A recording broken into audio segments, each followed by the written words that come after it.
In this video, we're going to show you how to set up and manage users and groups in Control Hub. Users are all individuals who need access to your organization. Each user must have a unique email address. In Control Hub, you can invite other users to join your organization so that you can collaboratively build pipelines as a team. Users can be added and deleted from your organization at any time. Users can belong to multiple organizations. You can also create groups and assign user accounts to the groups. Groups can be used to manage users. You can create multiple user groups and add as many users as you want in each group. Groups help you easily manage the roles and permissions for multiple users at a time. A user's roles and permissions can be used to define the tasks that the user can complete and the data the user can access. We'll show you how to manage roles and permissions in another video. To start, we'll create 2 users and 2 groups. We'll create our groups first. For this organization, we want to start with a dev group for our pipeline developers and a test group for our QA analysts. Navigate to the Groups page and click the plus sign to create a new group. Type the group's name and update the group ID field as needed. Check the permissions to assign to this group and click Save to create the group. We're going to allow our dev team full access to create and edit pipelines, connections, jobs, engines, and topologies.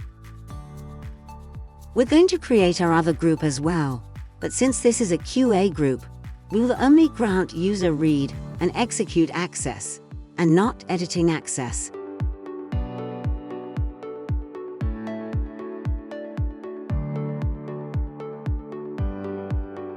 Now, let's create our 2 new users. In the Users page, click the plus sign to add a new user. Enter the user's email address.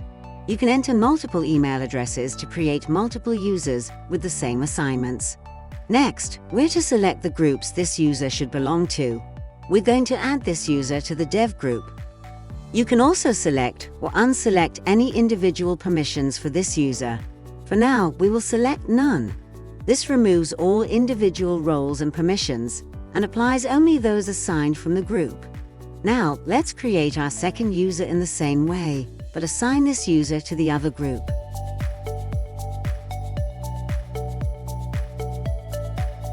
Each user will need to click the link in the activation email in order to confirm their account in your organization.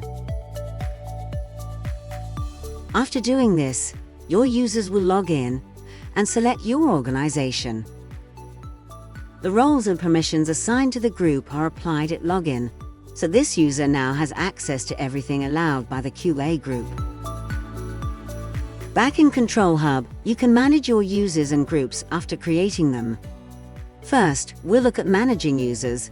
On the Users page, you can click a user's email address to view and manage that user's account.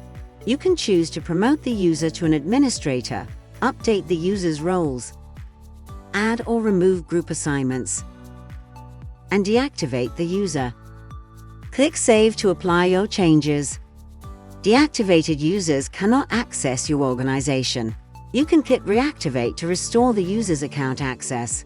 Click the trash can icon on a deactivated user to permanently delete that user from your organization. You can select one or more users and use the icons at the top of the page to renew, activate, deactivate, or delete these users. On the Groups page, you can click a group name to edit the group. You can update the group's display name and role assignments. Click Save to apply your changes. You can also click the trash can icon to delete a group. Whenever you make updates to users or groups, all changes to roles, assignments, and access levels will apply at the user's next login.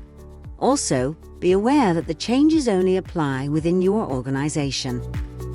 Now you know how to manage users and groups in Control Hub. Thanks for watching.